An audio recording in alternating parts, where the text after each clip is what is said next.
Welcome to S Class, the highest tier in podcasting. With me, one man tells only truths, the other only lies. Which is he? It's Robert. I'm definitely the one that tells the lies. I know it's a riddle and we're both saying the same thing, but we know where this is going. I am your host, or am I? It is I, Justin. No, he's the host. Justin is the host. Robert, do you know why I opened like that? I honestly have no idea. Well, the last time we recorded a podcast, one of us promised a monthly podcast. We're like, we're gonna taper it back instead of every 2 weeks. We're gonna be doing it once a month. And whoever said that lied. Do you know when the last time we recorded a podcast was? Oh man, it's probably I'm gonna go with March of 2024. It is April 30th of 2024. Very Okay, close. close, very close. So we're only 8 months. 8 months from what we originally said. Not that bad. No, we're not going back. Well, no, you know what? I was gonna say 2025 is a new year, except this whole thing is about 2024. So, I don't know what I'm talking about. Well, one of us is lying, and we're gonna come back and some sort of schedule. We'll figure it out. But regardless, today is a very special day. Today we bring back to you the Anime Awards of 2024, even though it is 2025 right now. Yeah, but 2024 is now done. Now we can actually go and analyze 2024. Yes, we'll be taking a look at the whole year in review, the last 365 days, where we'll have our nominees from 65 different series that Robert and I consumed this year or last year face off head to head and win one of these seven coveted S Class Anime Awards. Those You got to tell awards. us what the awards are, Justin? I'm gonna tell you what those I'm awards on the are. You I'm on look the like you're edge of my ready. seat. You haven't heard these before, Rob. First time. It might be. Those awards are Best Protagonist, Best Supporting Character, Ayako's Best Waifu Award, Best Husbando, Best Song, Best Battle, and finally, Best Moment. Okay, so these are our usual awards, right? They are we switch some of them in and out depending on how strong our nominees are. But yes, these are our usual cast of characters for the most part. We may have buried the lead. Is this our fourth year, Justin? This is our fourth year. This is our fourth annual anime awards. It's amazing that we've been doing this for this long at this point. We've watched so much trash. Speak for yourself, Jesus. Robert, why don't you take it away and read off our nominees for Best Protagonist? Okay, we got Le Louch Lamperouge from Code Geass. That's so wrong, isn't it? Lelouch. Okay, I tried my best. We You have did. You did. Sugimoto Aserpa from Golden Kamuy. Those are two We have separate characters. It's Sugimoto and Aserpa. how are we having two separate characters in Best Protagonist? We'll talk about it. Okay. We have Momo Ayase from Dandadan. We have Son Goku from Dragon Ball Daima, a classic. We have Masachika Kuze from Alia, sometimes hides her feelings in Russian. And we have Laios from Delicious in Dungeon. How do you feel about our six nominees this year, Rob? Not great. the fact of the matter is, Son Goku is one of our options, and he's been around for 40 years, and this is the best we can do is Son Goku, who's already not a great character. When you filled out the ballot, I was like, Goku's on this ballot? This is. I was not expecting that. I thought you might throw one of your smut things, which you did. Well, I have Um, Kuze in there, yeah. you do. But I don't know. That really threw me for a loop. And honestly, not our strongest cream of the crop this year, but it's what we got. It absolutely isn't. Rob, do you see any clear first cuts for you? Yeah, I would say Kuze is probably my first cut. Ali is probably the best garbage rom com I watched this year, and even then I didn't really like it that much. And while he is a enjoyable protagonist, for the mere matter of the Siscon allegations that he constantly beats, it's also just not that good of a show, and I didn't really enjoy it that much. So I feel like by virtue of just not being part of an enjoyable package, he's got to go. He's not going to win this. I will say I do like the interactions between him and his sister, and he's kind of a gentleman, even though he somehow has a harem. Yeah, it doesn't make sense. I feel like once again the best rom com option, not many good options. That's why he's here, and that's why he's gone already. Okay, you don't know too much about Lelouch or Sugimoto or Aserpa, right? I know about the Pizza Hut and Code Geass, which is really a hard Uh carry huh. for me. So, Well, that's a later category, Rob. You're getting a little bit ahead of yourself. my apologies. Lelouch is the Forsaken Prince who gets the power of the Gias, which lets him control people when he looks at them. He is both a certified evil genius mastermind while also being like super doofy. Like they have these scenes where he's like literally doing a coup d'état and trying to take over Japan, and then other scenes where he's like, "I have to run the school festival," and like he's running around while his disguise got stolen by a cat. His evil disguise got stolen by a cat, and he's chasing the cat around the school for a whole episode. I really like Luge. I think he can go a little bit further, and he's a potential contender here. Does he ever eat Pizza Hut? He doesn't.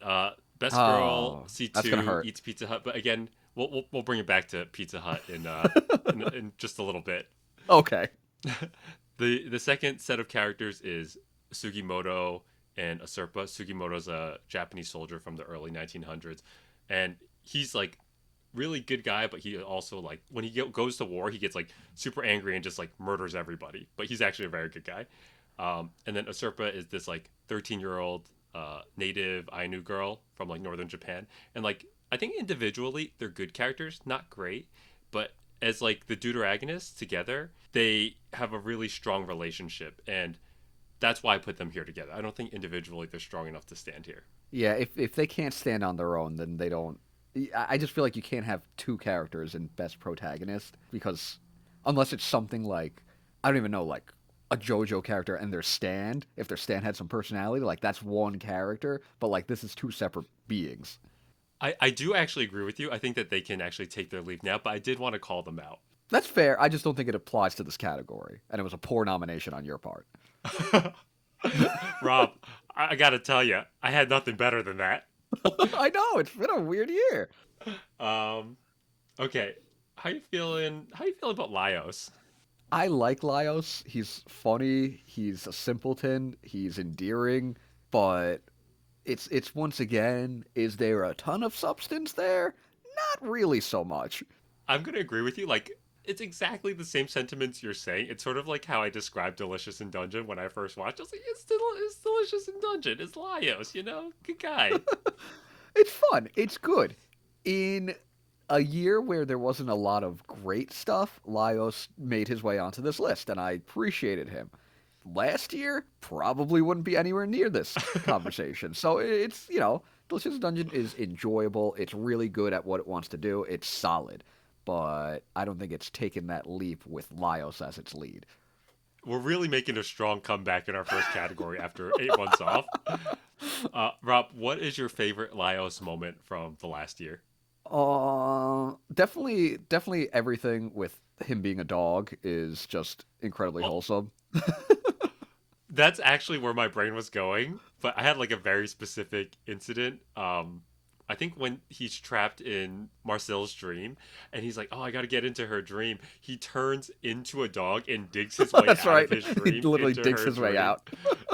And I was like literally laughing out loud at my kitchen counter watching this. I was like, anime has not made me laugh like that in a long time. So that's the one that stuck in my head. No, he's very like doofy and wholesome in a fun way, and I enjoyed him. It's just like he doesn't really scream protagonist. No, no. And I think that's also speaking to the world of Delicious in Dungeon being so good. Yeah, which is a good Yeah. ensemble. Yeah. I think, let me ask you, how far is Son Goku making it in the year 2024? And I'm I not just trying to eliminate your guys, but I know I get it. Honestly, of my three, Goku was probably my top choice. wow. Um, Only because it's very comfy going back to Goku as a kid, going on a journey where he's kind of powered down, and the stakes are lower, which is honestly so much more enjoyable in a Dragon Ball story. It just feels more Goku than anything from Dragon Ball Super, and I've really enjoyed that aspect of it. He jokes around a lot more. He's stupider in the good way, not in the way where he's gonna gamble the fate of the entire every universe in existence because he wants to fight. Like it's just Right. a more enjoyable side of Goku where it's not frustratingly stupid. Yeah, I haven't seen Daima, admittedly. I don't know how far we can take a guy who hasn't really evolved. You know, I think Super is so mediocre, and you know how I feel about Super. Um, that like it's lowered the bar for what you're looking for in Dragon Ball. And you're like, oh, we're just back to what we used to be, and that's good. Yeah, but I know it's back where we used to be, so it's not really like, groundbreaking, but where we used to be was 40 years ago. So it's like, it feels very fresh. As fresh as Dragon Ball can be. No, totally understand that. It's an entirely different world. Like, the thing about Diamond, this is going off on more of a tangent than Goku himself, is that it feels like a JRPG party going on an adventure, which is fun. It's definitely something I haven't felt from Dragon Ball, maybe even ever. And, Goku's obviously the lead of that. And it just feels fun and low stakes, which has been enjoyable. Okay. Would you like him to stick around a little longer, or does he go out here? I think I think I'd like him to stick around. I think Lelouch is probably number one, easy. I think Yeah. he should go further than Momo, honestly. Really? Yeah. How do you feel about Momo? I'm quite fond of her. I like her like tomboyish, spunky attitude. I think she has a ton of personality, and I love that she's not like a damsel in distress as you see from a lot of female anime characters. So that's why I threw her on here. But like we said earlier, it's not the strongest year.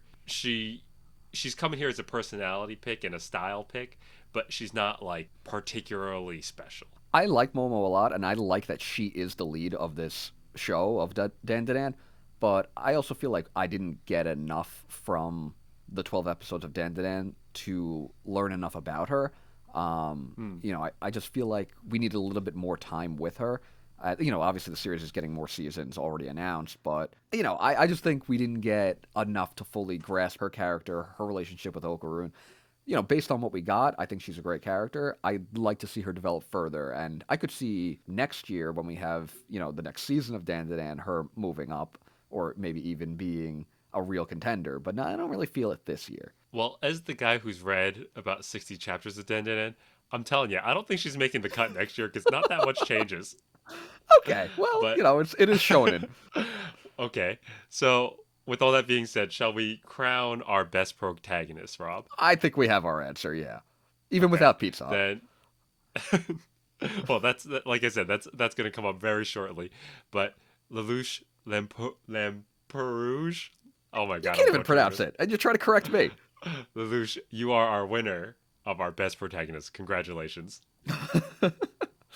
All right, I shall read off the nominees for best supporting character. I think this is a much better category this year, honestly.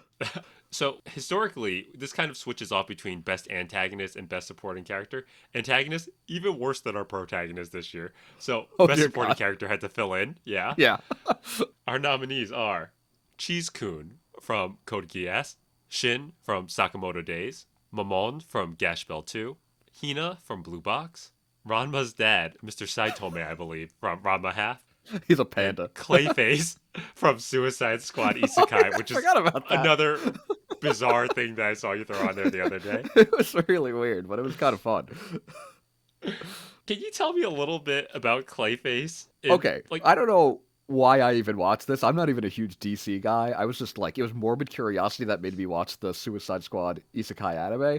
But I guess because they're owned by, what is it? WB is what? Universal? I don't know, whatever the hell it is. But mm, like, because of that, they were able to like reference like tons of movies and stuff like that. And like, Clayface was just like really funny. He was like his like characterization was like a failed actor that thinks he's incredibly suave and he's the hero of the story. And he was like really goofy and like just constantly like throwing these ridiculous movie references. And he was just like a funny, good, solid supporting character. Obviously, probably not winning this. It was no masterpiece, no work of art. But I was pleasantly surprised by him, and he was genuinely funny throughout the series. So I did appreciate him. I wanted to be able to bring him up, but fair enough. I do like the surprise pick. Curiosity, who is the main character of Suicide Squad Isekai? it's probably Harley Quinn. Honestly, Okay. I consider So, her the lead. okay. Is this worth watching? I mean, if you like comics, it's incredibly stupid. It's does not take itself seriously. It's Suicide Squad. It was fun. It was only I think 10 episodes. It was exactly what you would expect. I have no idea what to expect when they turn Exactly. American comics into an anime. So I don't. I was curious. I'm happy to see him here. But Clayface, thank you for being part of the party. Honestly, I'm feeling really strong about my three picks.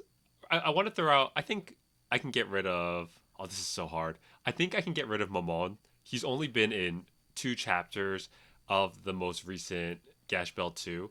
But like, first of all, his adult form absolutely hilarious. Hilarious, absolutely unhinged design for him, which And is so funny. like they went like full monkey face on him, and then they're like, we have an agent going undercover doing like the most difficult task. He pulls off the mask. It's fucking Mamon with like the big lips, and he's just so stupid Such a looking. man face while still having the bunny ears. Yeah, that's the perfect description. And he's like in two chapters, he's done so much. Like this guy's a fucking G. Yeah, he's like, I mean, his characterization happened in the original Gash Bell, but like you started off hating him, and like now it really feels like everything they built up in the original Gash Bell like developed into a real character and a real like Yeah. person with, priorities and morals and ethics, and it's just like amazing to see that growth, especially from a series that's like 25 years old at this point. But like you said, only two chapters of him. We're probably gonna move on from him after the next chapter, and then it's like, yeah, you know, how much content did we get from him? I wouldn't hate if I had like a whole 8 chapter Momon side story. Like that's how much I loved him as a side Yeah. character this year. The only reason I'm cutting him is literally just length of appearance, frankly. Yeah. Ranma's dad is a meme pick. I just love him because he like the funny thing about him is he chooses to be in his panda form constantly. Like it's not hard for them to switch between their like, cursed forms. It's just like cold water and hot water, but he constantly stays in the Right? panda form, does not speak. He just holds up signs and writes on them. He gets a job in his panda form. It's just ridiculous like all of Romiko Takahashi's work, but I find it hilarious. He's obviously he's not even like really a supporting character. He's just like a gag side character. But I wanted to give him something. I feel like he's sort of non-supportive. Like he sort of like hits Ranma all the time, throws him in the water, causes trouble. Like if we're talking Oh definition yeah, of supportive terrible dad. character, terrible father. Also, I think the reason I'm pretty sure he's the reason Rama is half girl now because Correct. he's annoyed instead of being like, "Oh no, these springs are cursed. We should probably try to solve this." He's like, "Fuck you. I'm kicking you into one of these also." That's exactly what happened. Uh also a meme pick. I think I can get rid of Cheese Kun. Oh, whoa, whoa, whoa, whoa, whoa, Too whoa, whoa, soon? whoa. Cheese Food is the living embodiment of Pizza Hut in Code Geass, right? Well, you know what? I was actually trying to prep myself for this episode, and I typed in Code Geass Pizza Hut. There's a video on YouTube called Code Geass, but it's only the parts where Pizza Hut and Cheese Kun are on screen. It is 12 minutes long, Rob. That's a long time, though. That's a long time. And you know what? One could argue that it has supported the existence of this anime for 48 episodes. Let me ask you If something. it wasn't for the Okay, I was about sponsorship. to say, it's 48 episodes. So Cheese Kun is not as relevant as I thought. If it was 24 episodes, I'd say like that's a 12 minutes is a substantial amount. Well, the funny part is I've heard that yes, Pizza Hut did sponsor uh the creation of this anime, but after a while, like the producers like we're not getting money anymore, but they're just like, no, this is hilarious. Let's just keep adding this back in. And there are just like some heinous scenes where like the main girl C2 could be like lying wearing like borderline barely wearing underwear and it's just like her ass taking up 70% of the screen and she's eating Pizza Hut. Did it make you hungry? Did at any point while you were watching the show did you order Pizza Hut? It made me hungry but not for the pizza. That's outrageous. I'm a big Pizza Hut guy. Come on. Not after our last Pizza Hut incident. It was terrible, Well, honestly. well, Rob, you know what? The reason why I was ready to cut Pizza Hut is because I think I have a stronger contender on the list, and I don't want to just knock out your third and final player after what I've done to her over the years. Oh, Hina? I mean, I agree with you that Shin is probably the answer. But Why does Hina come on this list 4 years after we read Blue Box? Like, why does because she now reappear here? now I'm watching Blue Box and I'm getting to re-experience the pain and suffering that Oh no, Hina you know goes what? through Fuck once her. again. She's out of here. I thought there were some manga developments that made her a redeeming No, absolutely character. not. It's 100% because she's animated now. Oh my god. I shouldn't have given you this sympathy. Get out of here, Hina. I think it really comes down to Shin and Cheese Kun. Do we go with the meme pick or a quality supporting character? Oh man, I really think we go with the meme pick. Let's talk about Shin for a little bit for the year of 2024. Yes. I think Shin has had a fantastic year in Sakamoto Days. He's been probably the main character for the last, what, half of the year, as he's had this prison infiltration arc where he's really developed and kind of, what's the opposite of developed? Like, not regressed, but like it's been character development, but he's going through like a personal regression where he's like wanting to become a killer again because he's like going through some mental stuff where he's realizing some people just don't deserve to live. And I feel like that's really something that's needed to happen in Sakamoto Days, where there's some sort of like conflict, internal conflict in a character. And I think Shin's reasoning, I think they developed it well. It's convincing, it's realistic, and I just think it's been done exceptionally well. And Shin has been the focus for a lot of the year with Sakamoto Days, and it's all been good to me. I think also, I think I texted you this earlier in the year. I was like, whenever Shin's on screen, I just don't like Sakamoto Days, and Sakamoto Days is one of my favorite manga of the last like 5-10 years. But this year, like, not only has he had this like actual personal development, but also he's just not like a baby ass bitch who needs like saving all the time. Like, he's finally learning how to use his psychic powers in a way that like makes fights more compelling rather than being like, oh, like here's the A class bad guys and I'm like a C class guy. Like, how do I figure Mm-hmm. this out? He's actually being like, oh, you know what? I'm actually on your level now and I'm gonna show you. And I've been extremely impressed with his fights and his like growing up instead of being in Sakamoto's shadow this whole time. That's a very good point as well, because so much of the series has Shin been saying, I can't just rely on Sakamoto. I need to be able to protect the family myself. And he's never done it. And like now this year, that arc has finally come into fruition and begun, I think. And, that's what he's been building towards. So I definitely agree with you that he's just been a much more enjoyable character. And honestly, this arc has been fantastic with him as the lead. Now, now we have to ask ourselves: is that development good enough to defeat the stuffed crust goodness that is Pizza Hut? It's not, honestly, because I love stuffed crust pizza, but genuinely, Sakamoto Days is both of one of our favorite series, and this development has been fantastic, and it's been really enjoyable this year. So I will say Shin should win. And you know what? I think I am the one who tells only lies today, Rob. There was no stuffed crust pizza in Pizza Hut. What? Cooked yes. They had seafood pizza. It was a Japanese Pizza Hut. Oh, So then they lose. Easy. Okay, easy shit. then, congratulations, Shin, winner of our best supporting character. This was a real category, unlike best protagonist. This is a true battle. Actually, the true battle's really about to begin, Justin. Robert, why don't you read off the nominees of the Ayako Best Waifu Award? We have Akane from Oshinoko. We have Seiko/Grandma from Dandadan. We have Martha from Spy Family. A very interesting choice, Justin. I like that one. We have Kana from Oshinoko. We have Marcel from Dungeon Meshi. And we have Hollow from Spice and Wolf. This is a very stacked category this year, with very interesting Honestly, choices. stacked in more than one ways, frankly. Well, if we're talking Granny Seiko, yeah. You know, I think I'll take the first cut here. There can only be one gilf on this list, and unfortunately, it's not Martha. I thought this beautiful, like, elderly butler lady of the Black Belt family. I was not expecting us to get such a heartfelt backstory for her. Also, she's just like so sweet, and she has this very wonderful relationship with Henderson, and she just goes through like hell and back, only to get heartbroken again, and then now she's just sort of like living in peace with everything that's happened to her in spite of all the difficulties she's been through, and she just charmed me in a way that I wasn't expecting to be charmed by Spy Family this year. Such a substantial, fantastic backstory for a character nobody would have asked for a backstory of. And it was worth it. I absolutely loved it. Yeah, maybe my highlight of Spy Family for this year, but I think she can go out here. Absolutely. But best waifu? Not necessarily. Rob, what do you got? Easy Akane, of course. Let's not play this game. Oh, We're having a I, conversation about, we have two Oshinoko characters in here. Kana's obviously superior. She won her battle with Akane in, what was it, Tokyo Blade, and there's not much to discuss here. what anime were you watching? Jesus, like first of all, there's really no argument. Like when I put Akane on the list. I was like, yeah, obviously. And then I saw Kana on the list. I was like, what is she doing here? Shall I list the reasons why it's not even an argument, Rob? Yeah, go ahead. Tell me why it's not even an argument that Kana wins between the two of them.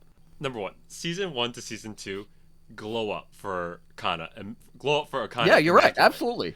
You thought she couldn't Kana get any looks better, and she did. no, Kana looks exactly the same. She's the glow up for Akane, insane.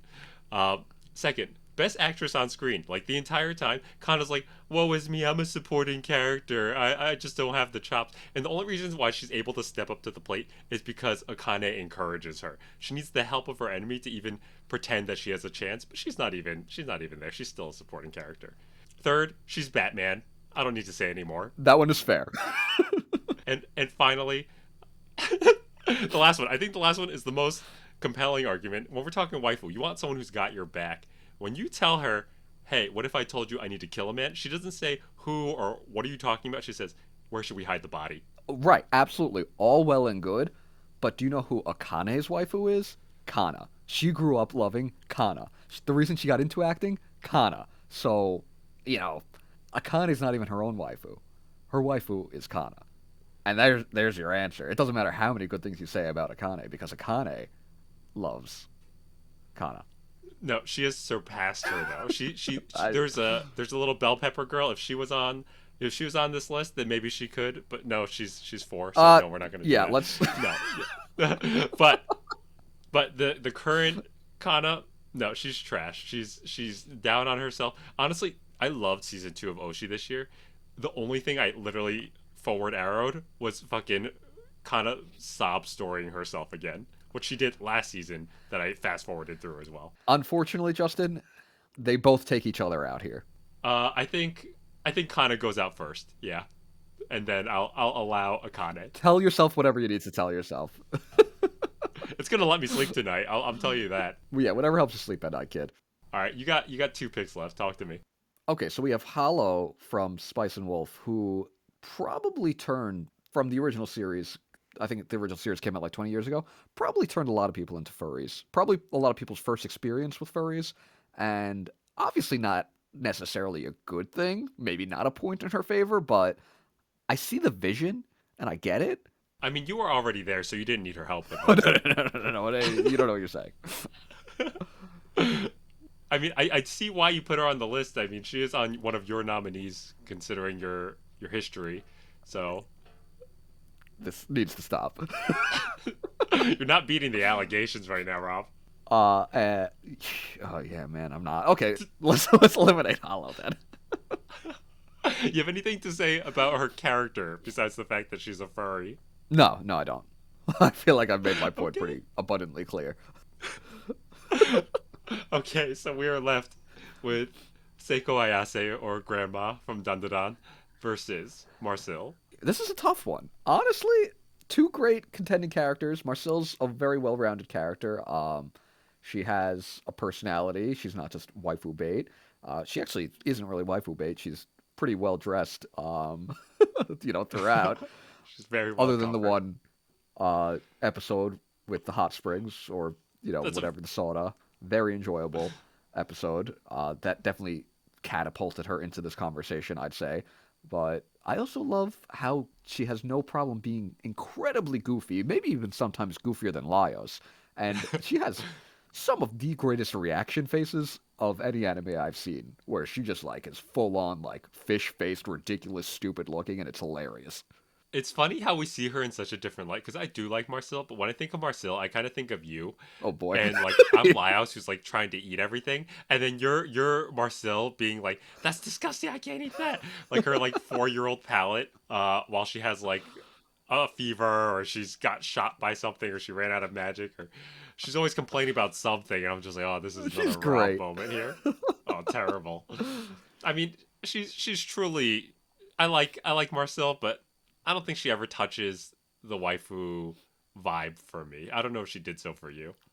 She did. I think that's why she got so far, but I don't think I can argue against Seiko, honestly. Do you remember the picture that I sent you earlier this year? Yes, of course I do. Uh, Not even Goku could remove my tongue from her. and it's true. It's factual. It's subjective truth, and there's nothing that can be argued against it. Seiko is the answer. The goat, the gilf, Seiko Ayase, you win. Ayaku's Best Waifu Award of 2024. Congratulations. Justin, I think this shows some maturity in the both of us. You know, as we get older, we learn to appreciate the finer things in life, and maybe a 60-year-old woman is the waifu of the year. She is perfection. That's She plain and is. simple. Honestly, she's such perfection that I considered renaming the award after her. But I don't think she's there We yet. She's got to let's spend a not little get more time with crazy. us. Let's not get crazy. You know what she has done that Ayako has never done despite being nominated twice? Have speaking lines. I was gonna say win the award, but that too. Oh my. Yeah. Okay, let's move on to our fourth category, which is Best Husbando. For Best Husbando this year, we have Brago from Gash Bell 2, Lelouch again from Code Geass, Mr. Doe from Mr. Doe and the Egg Princess, What? Melt-kun from Oshinoko, Ranma from Ranma Half, I'm assuming male Ranma, We'll see. and Kengo Haryu from Blue Box. You have any immediate like dump this guy? Yeah, I think you're fucking so Melt-kun. anti. Get rid of this bitch. Oh no, nah, that's not happening. I think you're so anti blue box that Haru is going to be gone. Um, Once again, had the anime this year. Remember that I actually kind of like Haru as a character. He's a good senpai. I know he's not going to go, so you might as well just dump him. Well, when you put Haru on here, I was like, Haru's always been fine. He's like a good character, but like also a nothing character to me. So I thought maybe he did something in the manga. But if you keep bringing these characters back because you watched this mid-ass anime, I'm like, why is he here? Of the 40 series that you watched, you had nothing better than Haru. I thought he was a good, solid husbando. I thought he ticked the Okay, boxes of what makes a good he's got to husbando. go. You're Whatever. not even trying. I'm feeling pretty strong about my three contenders. I think I can get rid of Brago here. I like how he's unhinged daddy, and he goes from this like moody teenager who's just like always bossing Sherry around to being like, I'm gonna murder your husband for treating you poorly, and I'm gonna heal your leg using the slightest bit of gravity, even though I could destroy the entire countryside with my palm. I honestly, this is gonna sound so silly. I'm taking points away from him because he hasn't changed his fit in about 20 years. I don't know. I kind of was thinking of Brago as a prime contender this year. He's absolutely jacked and massive, and like he's protecting his friend, and it's just really like the tsundere was dialed back a little, and it turned a little bit into yandere. I mean, he was unhinged. I kind He of liked it. I was. was kind of about it. I kind of want him to show up like a little more dapper rather than wearing his like Linkin Park hoodie again. I kind of like Like, though that he still embodies that like early 2000s like emo. And it was kind of like refreshing in a way to be taken back to something so comforting and familiar. he can stick around a little bit longer. I guess also like the Brago arc ended a little bit less less enticing than it started. So that also leaves like there's Fair, like a couple absolutely. of Yeah. points that leave like bad taste in my mouth, and it's not necessarily a specific thing targeted at Brago, more the environment and dressing that he's been put in. I think that's the tough part with Gash Bell is that we don't the way that the Gash Bell sequel is formatted is that we spend 2 or 3 chapters with one of our favorite characters, and then that's it. They haven't all come back together yet in the way that the original Gash Bell like kept all the characters, together and relevant, where we kept seeing them. It's we got our dose of Brago, and now he's gone for now. I also like how instead of using a spell, like Sherry's about to like activate a spell, and he just like punches the guy and like obliterates his face. I was just like, I don't know, it's just like so funny, but also like makes him even cooler. I'd like to carry Brago a little longer. Yeah, Froggo can hang out a little bit longer. That's yeah. fine. All right, I'll. Ranma was never winning. I really liked Ranma. I had read the first volume of Ranma a few years ago and had enjoyed it. I just never ended up continuing. Um, I really enjoyed the anime. Ranma is such a better male lead than Ataru from Urusei Yatsura. He, it's still obviously a more humorous leaning story, but he does feel like he has some heart, and he's a little more innocent. He's not like a perv loser like Ataru and Urusei Yatsura. He's a little more genuine. Obviously, his focus is on martial arts, but his development with the main female lead has actual development, and it feels kind of organic. And also, he's has the added benefit of being a waifu as well as a husbando, which I think brings him some bonus points. I do like Rama. I think he could also go a little bit further. I'll get rid of Lelouch here before both of Okay. these gentlemen. Lelouch is hilarious in the sense that like literally every single person is fiending after him, and he has not used his mind control to do this. Like it does not matter. They're all wearing like bikinis and chasing after him, and he wants no part of them. He just wants to take over Japan and kill his father. Just Japan? Uh, I don't even think he cares about taking over Japan. That's like step one, but mostly just killing his dad. Good guy, like Lelouch. I think the fact that he doesn't have a strong enough relationship with any of his individual waifus takes it away from me a little bit. But I respect his riz. He has good game. Okay. Give him his flowers, but Yeah. I got to look up Mr. Doe because I feel like Oh, I'm missing some important context here. well, you know what? As the resident Studio Ghibli fan of this podcast, I recently watched Mr. Doe and the Egg Princess at the Ghibli Museum, and he's a big blob of sentient dough, and he's not much to look at first. But then when you put him in the oven, he just gets jacked and massive, and he's protecting his friend, the Egg Princess. Let me know when you see the baked, jacked version. I see it. I see it all. I'm a little confused, I would say. Wow, he's pretty jacked. He's Impressed, definitely I would bred. say. We can get rid of Mr. Doe here. I would like a little bit more context though. So I've never heard of this. What is this, like a short film that you can only see at the Studio Ghibli Museum? Uh, Only the most esteemed fans of Okay. Ghibli are allowed to watch this. So I talked to Hayao. Hayao's like, Justin, I know that we've been waiting for you, frankly. So we watched this at the Ghibli Theater. It's a short film. It's like only 13 minutes long, and it's completely silent film. You would love it, frankly. An amazing watch. It might be online. And I think at the theater, they rotate his short films that are only played or released there. So every month they change it out, which is really cool. That's really neat. Yeah. And you got to see Mr. Doe. Mr. What Doe. an And honor. yeah, I mean, I was not expecting. I don't really love watching movies because I don't have the attention span. And I was like, it's a short Wow. film. Like I've seen some student projects before. Like I've seen short films. They're whatever. And I was like totally enamored with this. And Mr. Doe, I was like, whoa, what a glow up in those last 2 minutes of the What a film. glow up. So right now we're between a piece of bread, Brago, and Meltcoon. Yeah, Rob, do you like bread? I love bread. I'm a big carb guy, Big bread guy. especially bread. Have you ever met a guy called Mr. Doe? I mean, that's commitment to the bread game. I have, but he wasn't made of bread, so. Rob, why don't you tell us a little bit about Meltcoon? Make your case. Obviously, Meltcoon is the star of Oshinoko. He is the Oshi of Oshinoko. Um, this season, everybody spends the entire season dumping on him, saying he has no talent, saying he's a hack, saying he's a loser. But does he let it get to him? Yes, he does.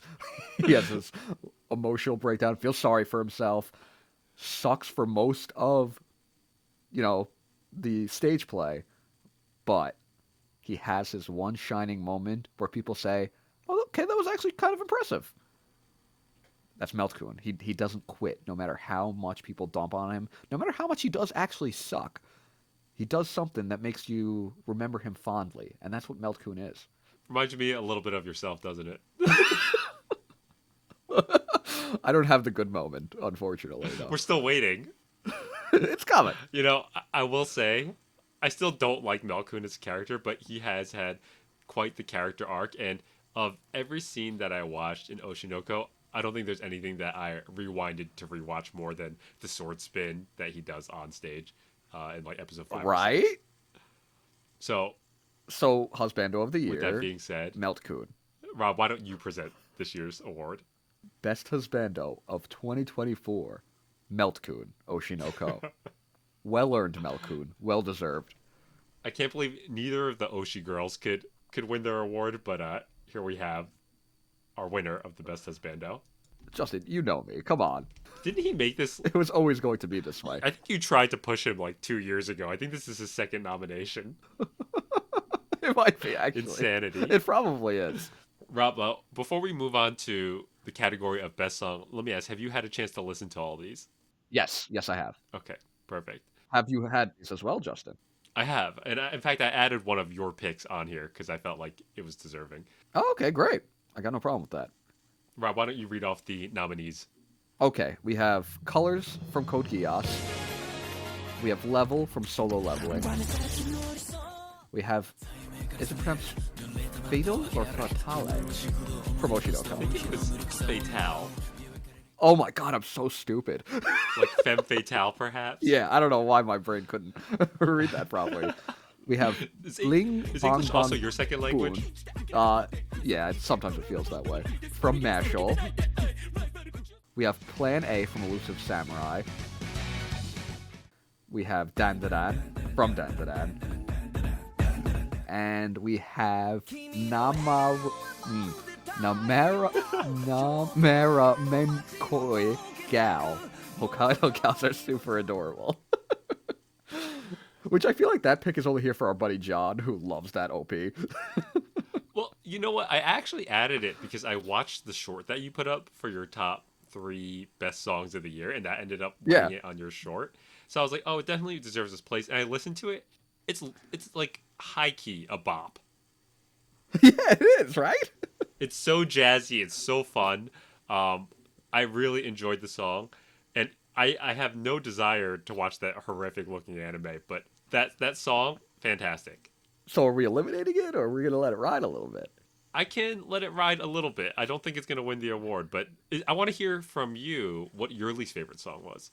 I would say the solo leveling one, Hmm. just because I don't really jive with not necessarily the music, just the OP itself, the animation of the Hmm. OP. It just kind of felt like it didn't tell me enough. Um, and there was a lot of still frames where it's just like, showing an image and just like, fading through it. And, uh, you know, that's not the most captivating for an OP. I don't think that sets a good tone. I know, I don't know if you've seen it yet. The Sakamoto Days OP looks I haven't. atrocious. And it's Oh really gosh. disappointing because it is just like a lot of still images that, some of them aren't even moving. It's very disappointing. And I just feel like that doesn't set a good tone for an anime. Yeah, I that was probably my weakest as well. I put it on there because it was probably my favorite at the beginning of the year, and I used it to like work out a lot, so it kind of has like I don't want to say a special place, but like a very practical place for me. Yeah, But yeah. yeah, I think it can go out here. All right, what do you got Oh then? man, this honestly like in a year where like some of our categories are not the strongest, like music remains incredibly strong. Oh, absolutely. Yeah. Oh, this is so hard. I guess I would get rid of Cowder Girls are super adorable. On sort of similar note, like I think the bop is amazing, but I think the animation's still horrifying, and like the story it's telling during the opening sequence is not compelling at all. It really loses me when they're all flying through the air. It just like it looks so poorly animated, such like quote unquote quality, where it just like looks ridiculously terrible.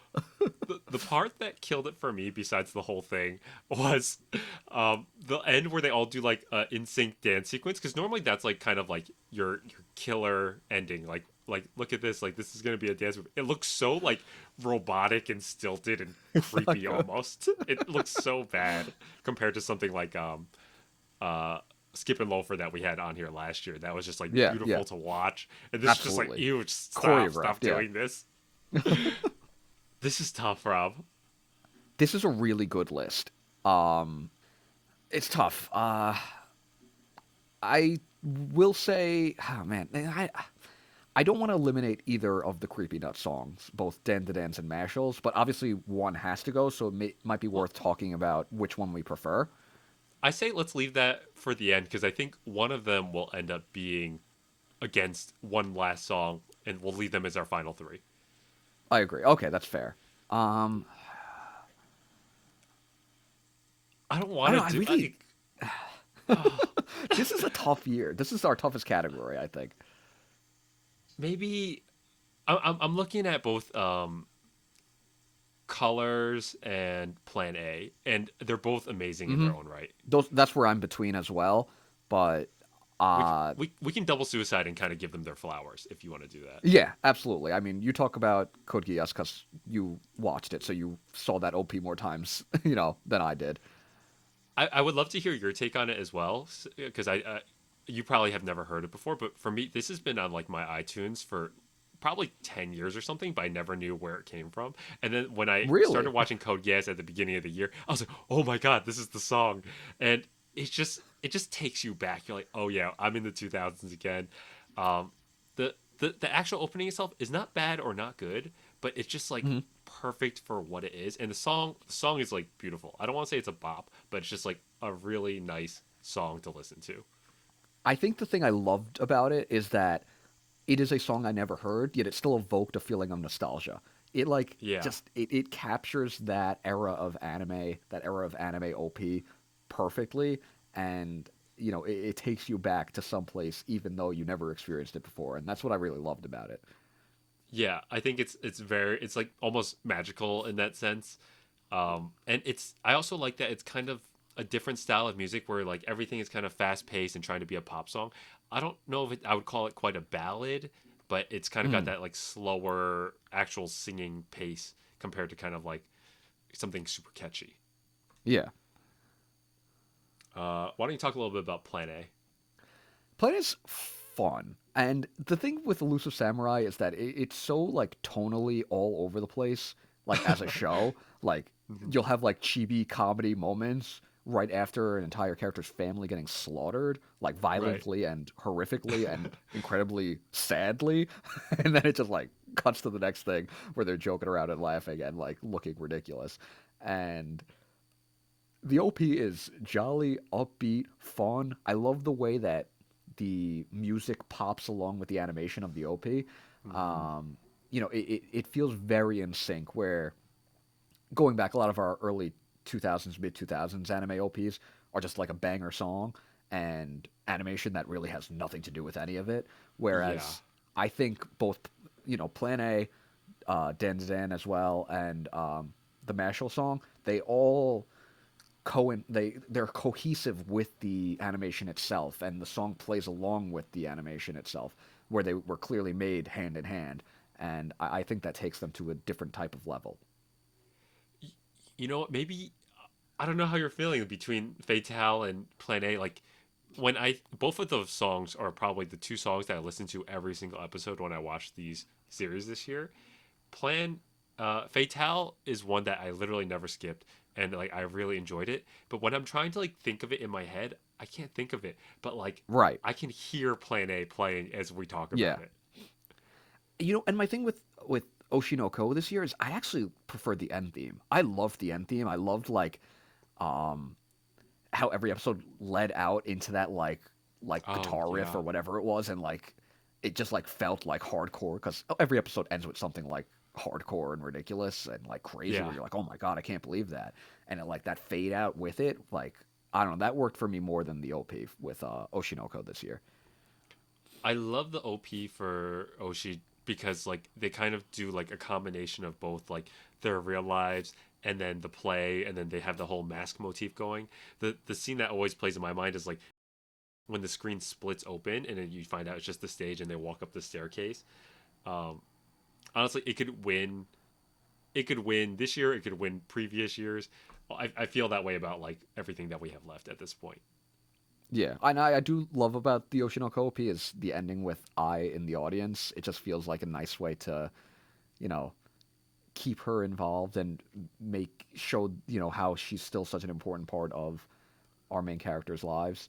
Aqua and Ruby is that like even when she's not physically there, she's still watching. I think that was a good way to wrap up the OP as well.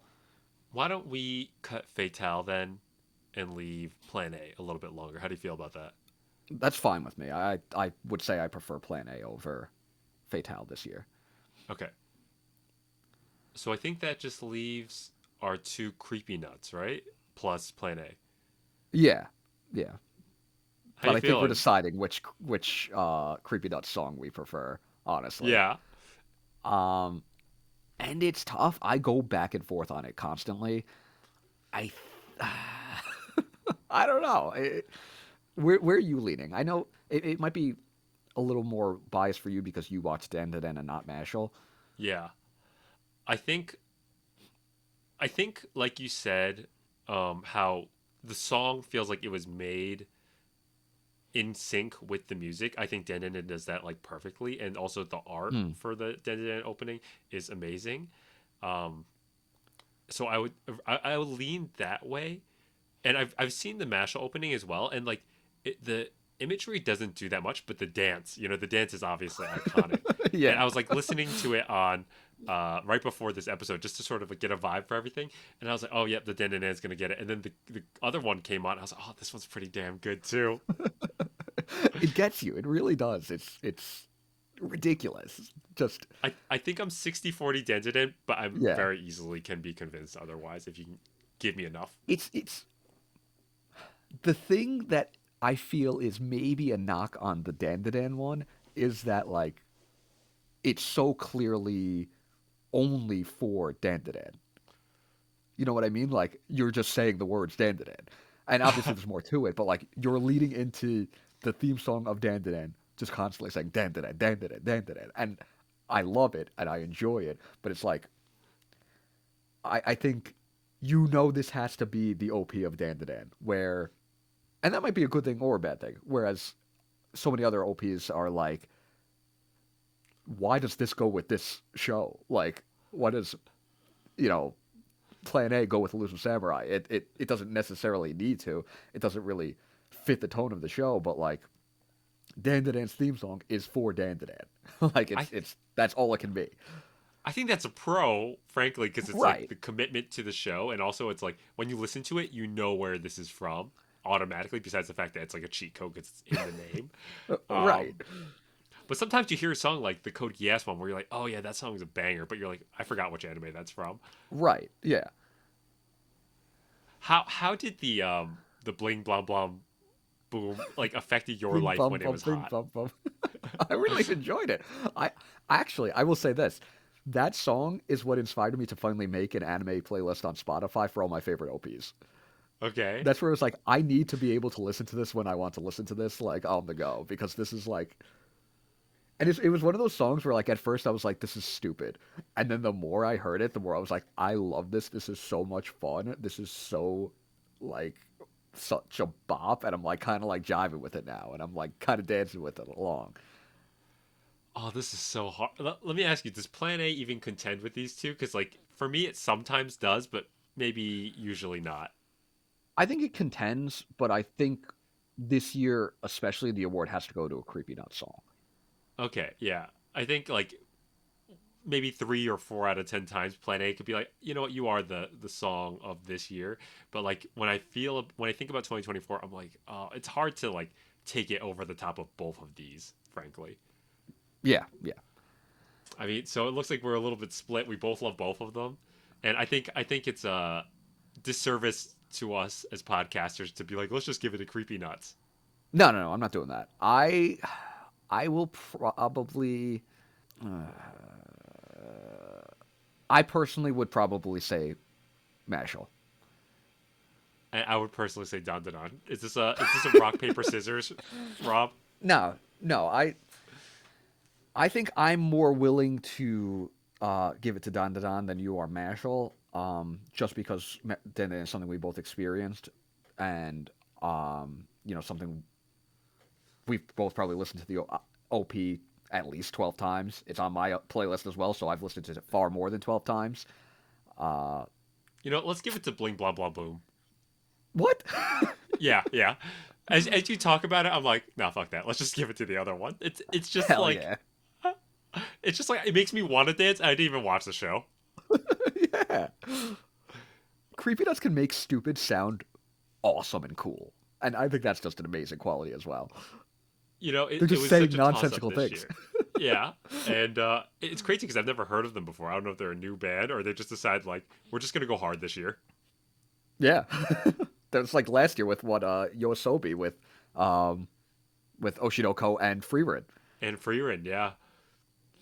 Well, Bling Bang Bang Boom, congratulations, best song of 2024. All right, Justin, give us best battle of 2024. For best battle, we have Nagumo versus Gaku from Sakamoto Days. We have Sung Jinwoo and Party versus the Statues and Solo Leveling. We have Shin versus Tenkyu, also from Sakamoto Days. Shokan versus Tokiyuki from Elusive Samurai, Kana versus Okane from Oshinoko, and Goku versus Tamagami from Dragon Ball Daima. Goku vs Tamagami was the first like big boss fight of Dragon Ball Daima. Um, it's a well animated battle. It doesn't drag on. It's like maybe half an episode, and it ends with a gag, which is kind of funny. Like they have the whole big battle, then it moves on to like a second stage that Goku's not expecting, where he just does like the game where he hides a ball under cups and like moves it around really fast, and like Goku has to figure out like where it is, and it was like a trick question. And it was a funny gag ending to the fight, which felt very Dragon Ball, and I enjoyed that. It's not anything great. I think hopefully as Dragon Ball Daima goes on, there's still the second half of the season, still 12 more episodes. We might get something a little bit more like I kind of want something a little bit Dragon Ball Z feeling, where it's a little more high stakes and a little bit more like of a back and forth battle where you really think somebody might die, even though it doesn't matter. But it was a fun fight, and I just wanted to be able to talk about it. You know what's funny is in preparation for this, I watched Goku versus Tamagami, and I think I watched the wrong fight. I watched Goku versus Tamagami 3, like a robot, and they're fighting in like the canyons, and then at the No, no, very no. end he You goes watched Super the right Saiyan. thing. Oh, then I don't know. I guess it cut out the like the The shuffling gag of part. Yeah, the yeah. gag That part of that the was okay. like they finished like battling, and then they like moved to a different location and have that part of the battle, quote unquote. Yeah, I think it was a good battle, like very well choreographed. But considering I haven't watched it, it didn't feel like there's any stakes. Since I'm not invested emotionally to Tamagami, Hmm. but yeah, it was a good fight. Definitely gets its flowers. Okay. What are you eliminating then? I'll get rid of Sung Jinwoo versus the statues. So basically, this is solo leveling where they have a party and they accidentally go into like, let's say they're all like C, B class hunters. They fall into a dungeon that's like a double S rank by accident, and there's these giant godlike statues that just start like murdering their party. Um, and Like this is like the actually? first episode. Like actually, like half of them get like Yeah. eliminated, and they kind of have to problem solve to try to survive. So it's not as much a battle as much as like problem solving and like a battle of wits to try to get out of this situation. I think for a traditional battle, I want a little bit more, but I do like how we can reinterpret this and like the thought process that made this very Yeah. unique and original. And probably the most memorable battle out of that entire series, despite the fact that there are some very nicely animated fights there. But you felt with solo leveling that you kind of like lost your momentum with it, right?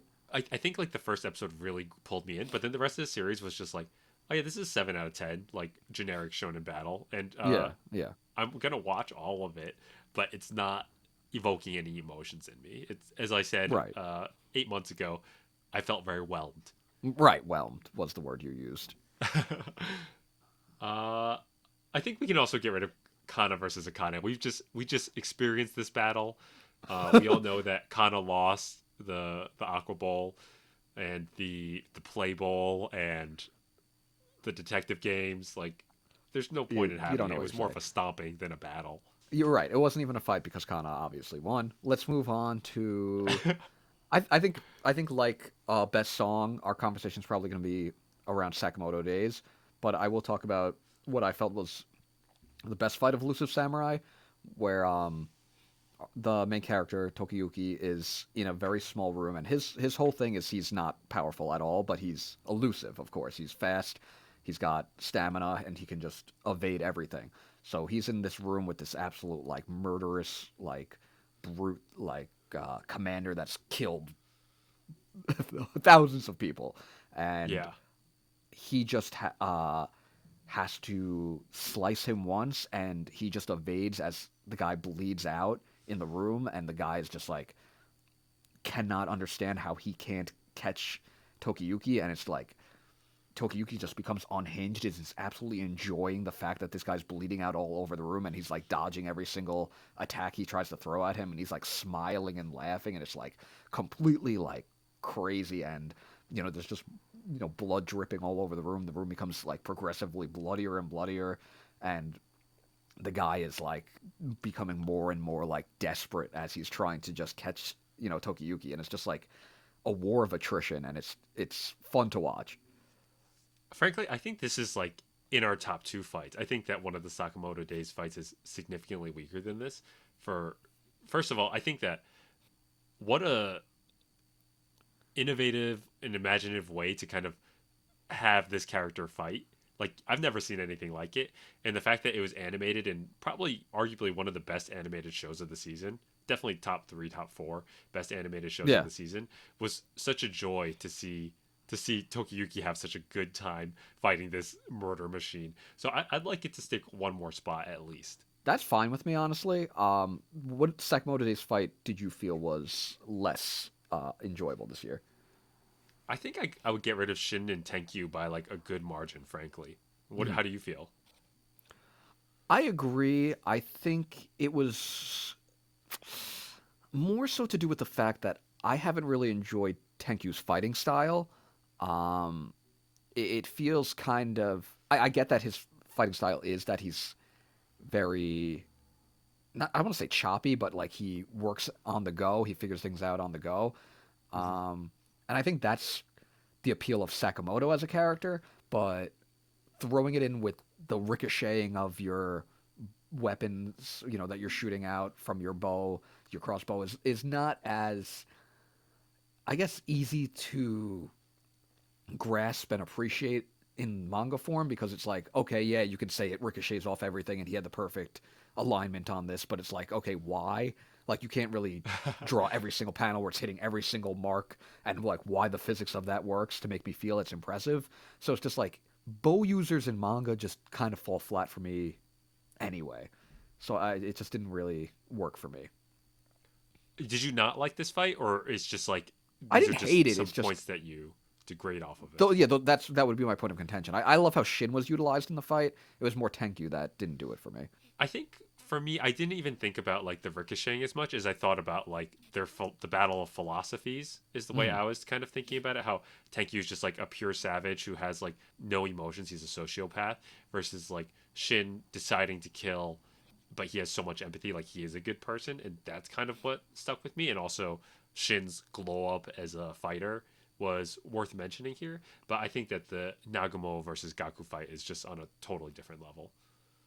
Yeah, I felt like the Nagumo Gaku fight was like a peak fight of Sakamoto days, whereas like unfortunately, even if it does get animated, if they stick with this studio, it's gonna be garbage. But like if this was like animated by a good studio, this would be like an iconic anime fight. I think it's our winner, frankly. Uh, are Yeah, you in agreement? Yeah, I think that I have no qualms with that. I think what I loved about it is like we've gotten to know both of these characters, not like super well, but like well enough that we like both of them over the last three, Nagumo more four than years. Gaku, yeah. Yeah, and like we know them, but we don't know them at all. Actually, like we've barely seen them fight. Like they kind of squash every fight that they're in. So for them to Hmm. kind of go head to head, you're sort of like, wait, who is gonna win this? And because they're both side characters, like both of them can die and will be sad either way, but it's inconsequential to the story. I also love the ending is that you see, you know what Nagumo's whole shtick is that he can, disguise any himself or anyone. So you see Nagumo's body lying on the floor, and you're not thinking that he's disguised Gaku with himself, and it's just like a mind blowing end to that fight and that chapter, and you're like, wait, what?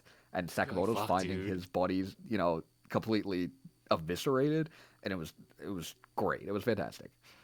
Yeah, I think Nagumo versus Gaku. I think you win this best battle of 2024. Robert, would you like to read off our nominees for our final award of the evening? No, I would not, Justin. As I look at the options for best moment, I will let you read these as well. For best moment, we have Kumiko and Reina hike up the mountain in Hibike Euphonium. I'm guessing this is the reason why you don't want to read this one. Uh, the sloppy hand job from Chainsaw Man. Uh, Euphemia plus gun in Code Geass. Dragon Ball Super Final Chapter. Melt Kun becomes my Oshi, written by Rob Oshinoko. No, no, no. You read it, Justin. Yes, yeah, Melt Kun also becomes my Oshi, I guess. This one I did not put in here, but Kuze puts Alya's stockings on. Alya sometimes hides her feelings in Russian. And I added a seventh one, Robin reunites with Saul from One Piece. Fair. That was a fair addition. I will not argue against it yet. Well, I feel like I need a little bit more context from Chainsaw Man. Maybe I just feel like a I little could. more. I feel like I could eliminate all three of yours right now. Like yours are Whoa, crap. whoa, whoa! I don't know about Actually, Dragon Ball did Super, you but did you read the last Dragon Ball Super chapter? I don't read Dragon Ball Super. No. I don't either, but I went to read the chapter after Akira Toriyama's passing, and it's not necessarily the last chapter, but it was the last chapter before he passed, and the way it ended, it felt like you could have known that this was the last chapter of it because the last few pages are, I think it's Goku, Pan, Gohan, Piccolo, maybe somebody else is there, but they're all like, flying off to go do something together. And Piccolo's the last like lingering one as he's watching them, fly away before, joining them. And it feels very final in a way where they're just, Hmm. going to continue on as the family plus Piccolo, of course. And that just felt very nice for, in regards to what was going on. Like on to the next part of your journey, almost like a Right, yeah. sending away. Yeah. It was a very nice send off for Toriyama, and it was not meant to be. So it just felt very interesting that it worked out that way. Unrelated, sort of related, but like it makes me think about like the ending of Berserk after Miura passed away. Like Mura, the way it yeah. ended, like if he passed and they decided not to continue with the series, it's like what a way to end the series, and it would have been like the story didn't end, but it's okay. Like it's not the middle Yeah, of a fight, yeah. it's not the middle of a major arc, but it felt right. Um, can we get rid of two of yours though that I'd like to get rid of? First, Melkun got his flowers already, You're right. That's fair. I will give you Meltkun becoming my and Oshi. He was already my Oshi anyway, so you know what? We'll get rid of that one. and episode 2 of Aya sometimes hides her feelings in Russian is the I best of felt that like this was a series. really key pivotal moment in this series that really um, brought on some feelings that I didn't know I had, some emotions I didn't know I had. It was a very touching moment where Kuze puts on Alia's stocking. And then just I slaps him in felt the I face, I learned a lot. think. I felt I learned a lot about myself in that moment. I'm sure you did. And you talked about your most rewinded scene this year. I'll tell you what mine was. It was very precious moments. Several. Yes, absolutely. So, you know, is it the best moment of the year? Probably, but I don't think I can convince you, and I'm not going to bother. Uh, I will get rid of. I'll get rid of Euphemia plus Gun. Just one of the silliest. I don't want to spoil it because it's a very pivotal moment of Code Geass. But let's just say like a very sweet character accidentally gets mind controlled and she gets a gun and insanity ensues, and it's just like one of Chaos the ensues. most chaos ensues, and it's like both like heartbreaking but also kind of hilarious when you kind of step away from the anime and be like, that wasn't good writing. Um, That was a good one. that wasn't good writing, but wow, did things happen because of that? Yeah, I get rid of that. Um, Fair. and I'll get rid of this one as well because I know you're just not gonna let it fly. Sloppy hand job from Chainsaw Man. You I'm want not a Chainsaw context? Man guy. I don't want context. I feel like knowing Chainsaw Man, I read the first half. Context isn't necessary. I know what Chainsaw Man's about, and I can assume this involves Denji. Um, and I can assume it's really depressing, and don't really need more than that. It's not that depressing, but he does get a sloppy hand job in a dark alleyway, and Yep. it's extremely well written. Maybe I don't know. I enjoyed it. I've had a dark couple months, so yeah, it was a good time. Yeah, I can tell. Yeah, I can certainly tell. Um, I would like to get rid of Robin reunites with Saul as well. Yeah, I in any other series, I think it would be such an amazing moment, and it still was an amazing moment, but it just always feels so cheap with One Piece. Where like Robin had such one of the best flashbacks in anime manga originally when it was written 20 years ago, and Saul's death was such a pivotal part of that. And did she need to be reunited with him? Did Oda need to bring another character back from the dead? No, it was not necessary. I don't think, and it almost felt like Robin hasn't had a great moment in this series in over a decade. Let's give her what will probably be her last really nice big moment in this series before, even if One Piece ends in the next, takes another 10 years to end, this will probably still be Robin's last really big pivotal moment. And that sucks. You know, in a vacuum, this was a really nice moment, but I think the longevity of One Piece hurts this. I think Oda constantly bringing back characters from the dead hurts this. And I think just the meandering nature of One Piece in recent years for us also kills the momentum. Like if I was enjoying One Piece week to week, I would have enjoyed this more. But like I don't enjoy One Piece week to week anymore. And I think LBF has been a little bit better than what Egghead was, but there's just so many reasons why it feels a little cheap that it keeps it from being what it deserves to be. I actually like. I agree with you that Oda does bring too many people back from the dead too often. I felt when I read this chapter, I felt genuinely emotional. Like reading it, I was like, "Oh damn!" I'm not gonna tear up or anything, but like I Yeah, felt it, and I think that it was really nice to give this to Robin after all the hell that she's been put through, and I thought they did a nice job of kind of like giving you the highlights of like every bad thing that's happened to her and being like here's like a piece of hope that like things can be okay. And like I know she found the Straw Hats and that's her new family, but I was okay with Saul being alive. But I thought that leading up to it really took a lot of the wind out of my sails. I'm like, wait, why is Saul alive? When did they bring him back? Like it didn't feel like they did a good rising action to the climax at this point for me. yeah, and I do get that. Uh, Maybe the reason we saw Aokiji freeze Garp was so that we know that there's a very real possibility somebody that's been frozen by him can still be alive. You know, he froze Saul in O'Hara, and then during Egghead we see him freeze Garp, and nobody thinks Garp is dead from that. So, you know, I guess I'll give a little bit credit to that to maybe like establish that we're planning to do something with Saul, but like you said, it didn't really feel built up enough.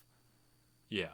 It felt like it felt like Taiki and Shinatsu last year, where it was like, wow, amazing moment, but everything surrounding it kind of lackluster, frankly. Right, the build up to it was not where we needed it to be. So would you say like your best moment of the year was the Dragon Ball Super final chapter? I think the sentimentality of it did make me feel like it was just a special moment that really made me kind of think and appreciate. I don't think anybody feels that Dragon Ball is art, but it felt like a very artful ending to Akira Toriyama's run. Even though the fact that Daima was completely written by him and has his personality all over it, that last Super Chapter really felt like a good end to his manga career. I think that's fair. I guess I just have like I think it's like just the timing of it just lines up kind of perfectly, but the actual chapter itself, I don't know how much weight it actually carries individually, right? It doesn't matter. It really doesn't. I think that's the point. Like I didn't read Dragon Ball Super. I only read this last chapter, and honestly, it was only these final few pages of it that like made me think about this. But it is the fact that for a lot of people, maybe us, Dragon Ball is one of the biggest things that has made us anime fans. I'm sure that's the case with a lot of anime fans. It certainly played a part, and having it have that ending, you know, obviously Super's going to continue at some point, but that was it. That was the ending, and it just Sure. felt fitting at the time, where Yeah. the biggest anime news story this year was the passing of Toriyama. I can respect it. Let me talk about Kumiko and Reina and we'll make our decision. Kumiko and Reina, this is the scene that I texted you like several sequences of my computer screen. Oh yeah, yeah, yeah, Uh, yeah. just like one of the most like unexpected sexually tense moments that I've watched in anime, but like not like in a sloppy like pandering Hand way, but job. in a like no, not that's a totally different story. But basically like Kumiko and Reina were in a band in middle school together, but like Kumiko thinks Reina hates her, so they don't talk for like 5, 6 episodes, and she's like constantly avoiding her. Then one day she's about to get roped into something that she doesn't want to, and she's like, actually, I'm going out with this person that day. I'm not free. And she grabs her hand and she's like, oh fuck, it's that girl that I think hates me. And she's like, yeah, I've been wanting to talk to you. And they end up while everyone else is like doing their big festival thing, watching the fireworks, like they hike up a mountain carrying their instruments and hike up a mountain while she's like in heels, and they just become like feels kind of gay, but like, are they best friends? Are they gay? Who knows? And it's just like very spicy. She's like, doesn't it hurt hiking up in heels? And she's like, yeah, but like I kind of like the pain. And I'm like, whoa. Um, and it just leads up to this like very beautiful friendship that they end up forming throughout the rest of the season. That's kind of like the pivotal moment for all of that. That sounds very nice. I mean, it that sounds like a series I would enjoy, right? We'll get into it in Okay, our yes, next episode, absolutely. but yes, I think there are a lot of parts of it that you will enjoy. I'm also a big fan of Yuri undertones, so Yes, lots of Yuri undertones. I, But I'd say I that was will probably one of my favorite moments of this year.